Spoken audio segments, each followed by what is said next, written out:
여러분 안녕하십니까? 이어서 포항에서 전해드립니다. 경북 동해안 지역은 오늘 맑은 날씨를 보이겠고 울릉도 독도는 낮까지 가끔 비가 내리겠습니다. 오늘 아침 최저기온은 11에서 14도를 기록했고 낮 최고기온은 20에서 22도 분포로 어제와 비슷하겠습니다. 바다의 물결은 0.5에서 2m로 일겠고 먼 바다에서 오후까지 돌풍과 함께 천둥 번개가 치는 곳이 있겠으니 항해하는 선박은 주의하시기 바랍니다.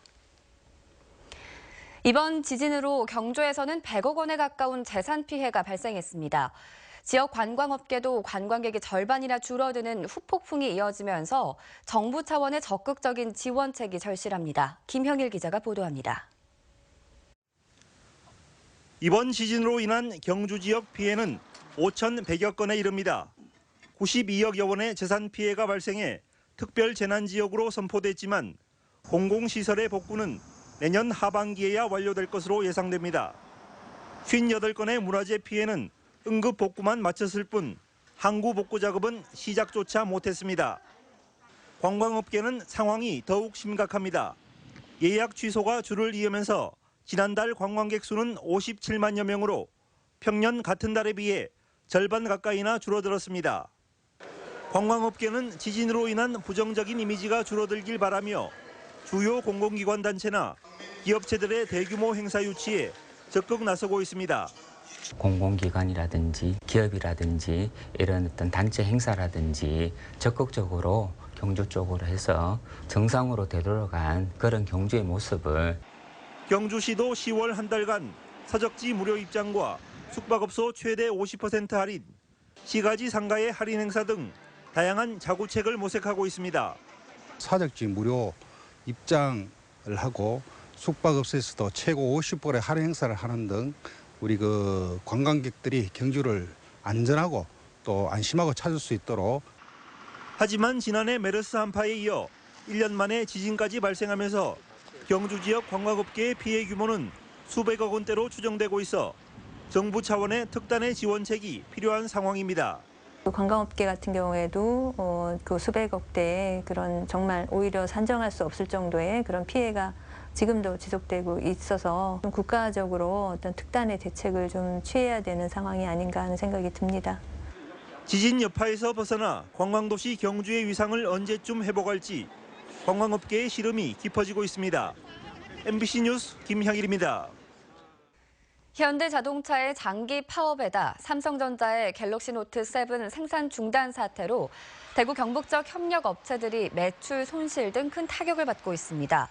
자동차 부품업계에 따르면 현대차의 파업이 길어지면서 대구와 경북 자동차 부품업체들의 지난 8월과 지난달 매출이 많이 줄어들었습니다. 일부 업체들은 파업이 더 길어질 경우 조업 단축의 연봉 감축, 심지어는 인력 구조 조정까지 염두에 두고 있습니다. 베트남 등 해외로 생산기지를 옮기면서 하도급 물량이 많이 줄어든 구미 삼성전자 300여 개 협력업체들 역시 갤럭시 노트 7의 생산 중단으로 피해가 불가피할 전망입니다. 포항시는 상습 침수 지역인 용흥동과 죽도동의 침수 예방을 위해 형산 빗물 펌프장을 증설하기로 했습니다.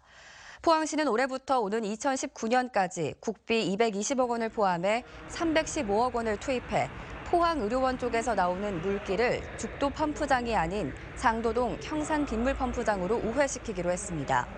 이 사업이 완료되면 옛 포항역 앞쪽에서 동해 정비공장 방면 500여 가구 12,000여 명이 상습 침수에서 벗어나게 됩니다. 2016년산 햅쌀 가격이 20년 이래 최저 수준을 보이자 농민들의 걱정이 커지고 있습니다. 통계청은 2016년산 햅쌀의 지난 5일자 산지 가격은 80kg 기준 13만 4,076원으로 1995년 이후 20년 이래 가장 낮고 지난해에 비해서도 17.9%나 떨어졌다고 밝혔습니다.